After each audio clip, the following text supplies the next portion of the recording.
Roger Reece, who is now working with Verizon and trying to organize the company on behalf of CWA and IBEW. Roger?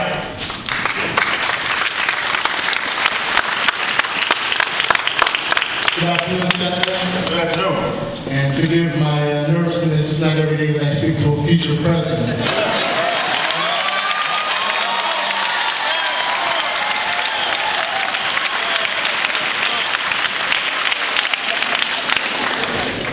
Senator, I'm an employee with the non-union Verizon Business and a telecom technician company.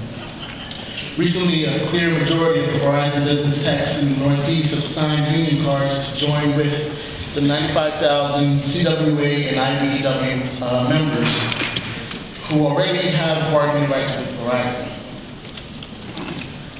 Verizon and Verizon Business are the same company. We all do the same job, but the company is keeping an artificial wall between the union and the non-union workers.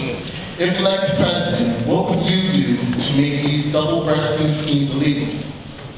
Well, look, it is my belief that, as I said before, if you've got a majority of the workers who are ready to get organized, they need to be allowed to organize.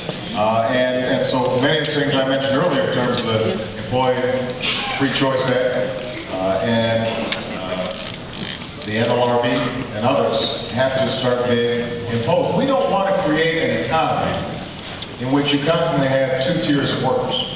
And people saw what happened in Circuit City, right? Where they start firing senior folks, hiring more junior folks at less pay.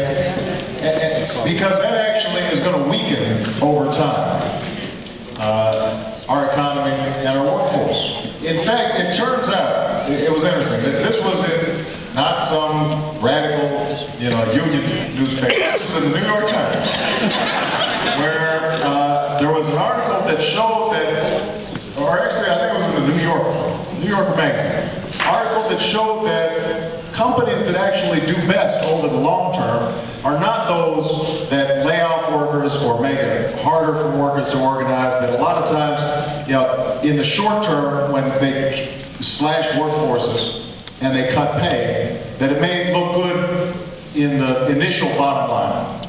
But that over the long term, actually, that's not how good companies grow. Because the turnover, the lack of loyalty, the loss of skills, the lack of investment that workers feel in that company actually reduces productivity. That's right. And it's an easy shortcut for a lot of CEOs to take, but it's the wrong one. And so I don't know all the exact details of this Verizon bargaining issue. My main attitude would be, though, let's level up. Those who haven't gotten the right to collectively organize, collectively bargain, let's make sure that they've got that right.